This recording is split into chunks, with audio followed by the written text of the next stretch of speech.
think that the most important feature is the desire to continuously get better. To say, how am I a little bit better, this month than I was last month, this year than I was last year. That's where meetings become very important. That's where talking with colleagues becomes important. We've got to push ourselves outside of our comfort zone in order to get better. Because if we stay in our comfort zone, then we end up in this little bubble, and we keep convincing ourselves that everything is as good as it could possibly be. And maybe it's good, but it's probably not best.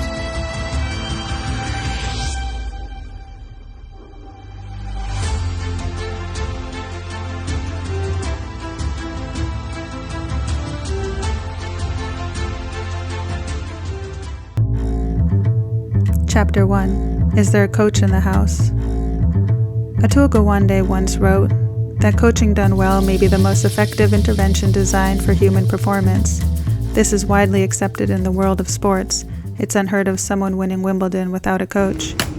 Yet the surgeon on screen scrubbing has been operating for the last 5, 7, maybe 9 years all alone, with no one watching, no one coaching. During this time, skills have gotten worse, better, maybe stayed the same. Growth is a difficult task to take on alone.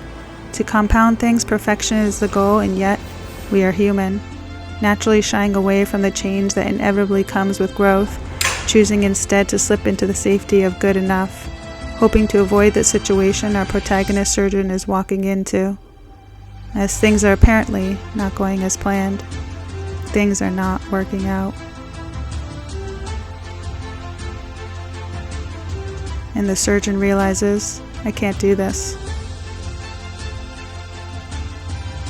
I can't do this now, tomorrow, and do I really want to be doing this for the next 10 to 20 years? Failure is always a possibility with extreme consequences.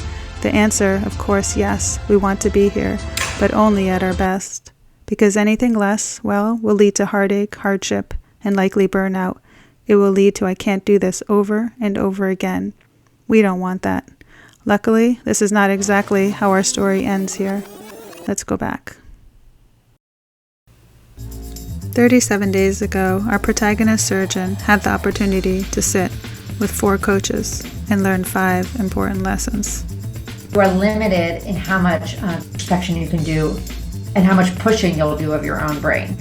And so it's really important to find someone to kind of show you your blind spots and push you a little bit, to ask you the question, kind of make you a little uncomfortable, to challenge your thinking. That's what pushes us to evolve and do better and be better. Lesson 1. Failure is your growth point. The ideal is set to keep our standards super high, but that we are human and that we will always make small errors. And that the more we operate, the more likely it is that we'll hit that error, right? If you made an error that was something that you feel like was an error in your judgment, it's not from the space of beating yourself up that you go and you learn more and get better. It's from the space of being like, oh my God, I made a mistake. I need to get better. And when you think about what causes people to sit there and dwell in it and say, I'm never going to do a hard case scan, they tell them something like, I'm a bad doctor. They feel, horrible, and they sit there and ruminate and beat themselves up. And what the results out of that is that they don't become a better doctor. They become a worse doctor, right? They become a doctor that is less capable in their abilities. And that's just something to kind of notice and play around with. And it's okay if they decide, maybe they decide they don't want to go through that process of growth, but there's no need to sort of tell themselves that they're such a horrible doctor all the time in their heads. Lesson 2, know what you know and what you don't know. One of my mentors in medical school is a pulmonologist by the name of Galen Taves. Super smart guy. I think he was from Middle Tennessee. And he had this wonderful Tennessean accent. And one of the best pieces of advice that I ever got was the first day that he met with our team. And he says, y'all, I got a piece of advice for you. You know what that is? He'd always say that. He'd say, you know what that is? Of course, nobody knew what he was going to say. So it's like, no, okay, go ahead, tell us. Know what you know and know what you don't know. Because you never get into trouble by knowing something, and you never get into trouble by not knowing something, so long as you go ask someone else. And there's not a week that goes by in my clinic that does not ring in my head. Lesson 3, put in the work. You can say you want it, but if you really want it, you also have to make sure that you also are willing to do all the little steps to get there. And we see that obviously in athletes, right? People who want to be star athletes, they do the work. They do the diet, they do the training, they do the physical therapy, they do all the things, and you have to make that kind of a commitment. Lesson 4. Equanimity under duress. Equanimity under duress. And USC at the time it still was a huge trauma center. When I was there in the 90s, this was like gang warfare central. So it was the knife and gun club. The amount of trauma was unbelievable. And there was a professor there. His name was Edward Cornwell. And he would always say, equanimity under duress.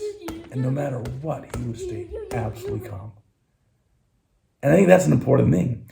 Most things that we do, there's at least a couple of minutes that you have that if you stop, you stabilize what's going on, you roll your chair back, maybe let your blood pressure come back up to normal if you've gone vagal.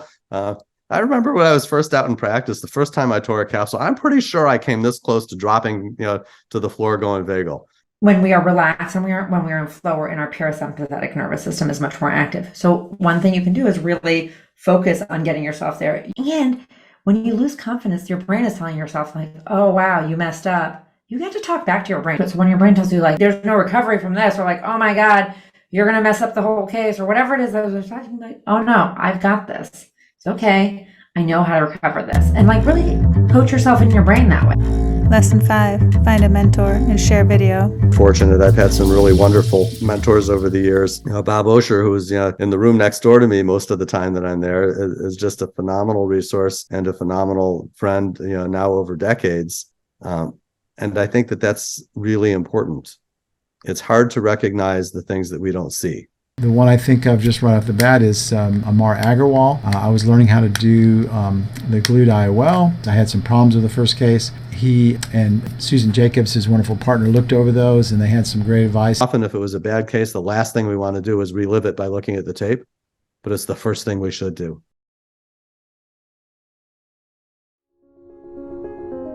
And so our ending goes something like this, where everything goes beautifully and as planned.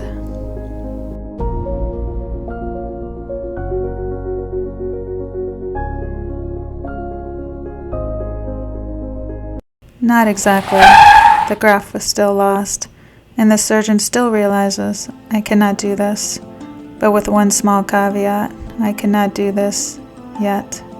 And so for now, we do not have coaches per se, and must learn to be our own. Be a good one.